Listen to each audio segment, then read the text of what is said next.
허리에 관한 통증 중에서 허리를 삐었을 때 허리 염좌 은근히 많이 있죠? 허리 염좌에 대해서 보도록 하겠습니다. 허리를 삐끗 해본 적이 아마 많이 있으실 거예요. 아니면 주변에서 보신 적도 많이 있으실 거고요. 허리가 삐었다는 건 어디가 손상됐다는 걸까요? 정답 벌써 나네. 허리 인대가 이제 늘어났다는 거를 주로 삐었다고 얘기를 합니다. 허리에는 보면 이렇게 하얗게 돼 있는 부분들이 다 인대예요. 인대가 정말 많죠. 종류도 많고 그렇습니다. 자, 일단은 자주 삐는 부위를 몇 가지 보겠는데요. 일단은 요방형근 부착부라고 해서 허리에 보면 이렇게 네모 모양으로 이렇게 근육이 있어요. 그래서 허리에서 가장 중요한 근육 중에 하나인데 이 요방형근이 자주 삘 수 있습니다. 그래서 이거는 이제 근육이 여기 뼈, 이제 척추 돌기와 붙어 있는 곳도 자주 삘 수 있고요. 그 다음에 그냥 근육 하복판이 또 늘어날 수도 있습니다. 요방형근이 많이 늘어날 수 있고요.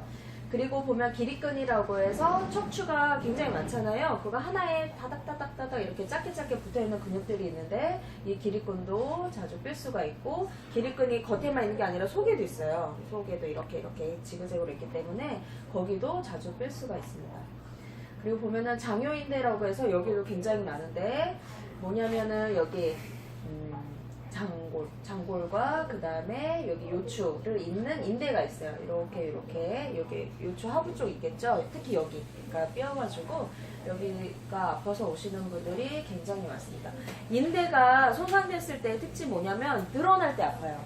그러니까 허리를 이렇게 굽히거나 이제 늘렸을 때 옆으로 회전했을 때 인대가 늘어날 때 악 하면서 아픈 게 특징이거든요. 그런 경우가 많이 있고 극간인대라고 해서 이제 척추 극돌기 사이에도 인대가 있는데 여기도 다 필 수가 있겠죠.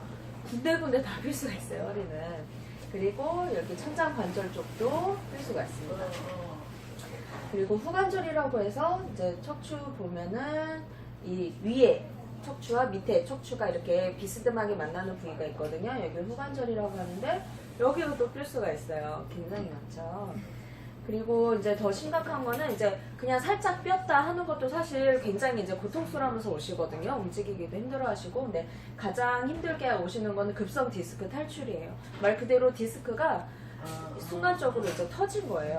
밀려 나오고. 그래서 이런 경우에는 거의 그냥 디스크가 말 그대로 삔 것 때문에 디스크가 온 거라서 굉장히 고통스럽습니다. 그리고 보면은 실제로 이제 수액이 흘러나왔기 때문에 관리도 굉장히 잘해줘야 돼요. 거의 2주 동안에는 안정을 취해야 되고 무거운 거를 들거나 숙이거나 오래 앉아있는 거는 안 됩니다. 그럴 정도로 굉장히 고통스럽죠.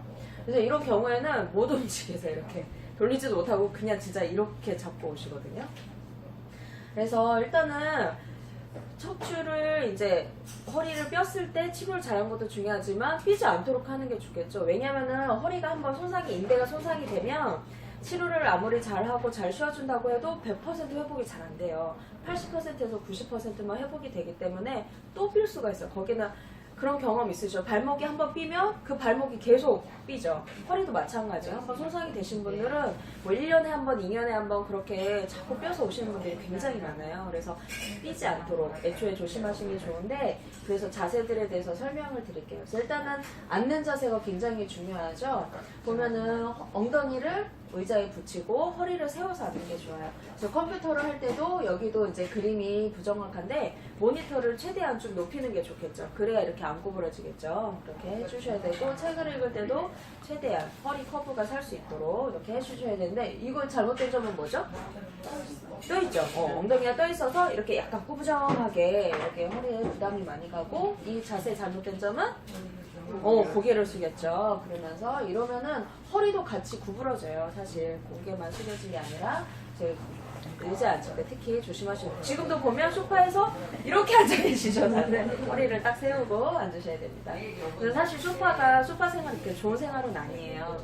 그리고 이제 서 있을 때도 보면은 이제 얘기 많이 들어보셨을 텐데 오래 서 있어야 되면 다리를 하나를 이제 올려놓으시는 게 좋아요. 싱크대도 밑에 보면은 이제 문을 하나를 열고 이제 아니면 발받침대를 두고 또 특히 주방에서 일하시거나 그럴 때 하나를 이렇게 번갈아 가면서 이렇게 이제 지탱하는 게 좋습니다. 보시면은 계속 한 자세로 오래 있게 되다 보면 허리에 굉장히 부담이 많이 가요. 그래서 조심하시는 게 좋고요. 그 다음에 특히 가장 많이 삐는 게 무거운 거 들 때 다 그렇게 뼈서 오시거든요. 어떻게 들어야 되죠? 물건을 들 때 앉아서 아기를 안아서. 안듯이 안아서 이렇게 드셔야 돼요. 근데 만약에 허리를 그냥 굽힌 채로 이렇게 들면 그때 악 하고 이제 거의 다 뼈서 오십니다. 그래서 치료 같은 경우는 일단 근육이 이제 다친 경우에는 근육 치료를 당연히 하게 되고요.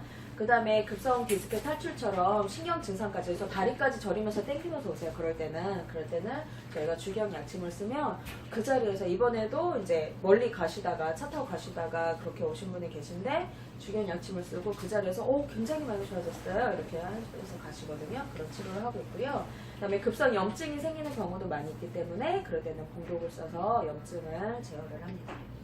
그리고 저희가 이제 하루 이틀치씩 며칠씩 다려놓은 약이 있어요. 그래서 그런 약이나 한약을 들으면 훨씬 빠르게 회복이 되기 때문에 급성기에는 빨리빨리 이제 한약 며칠치시라도 받아가셔서 치료하시는 게 훨씬 빨라요. 그래서 저희가 그렇게 치료하고 있습니다.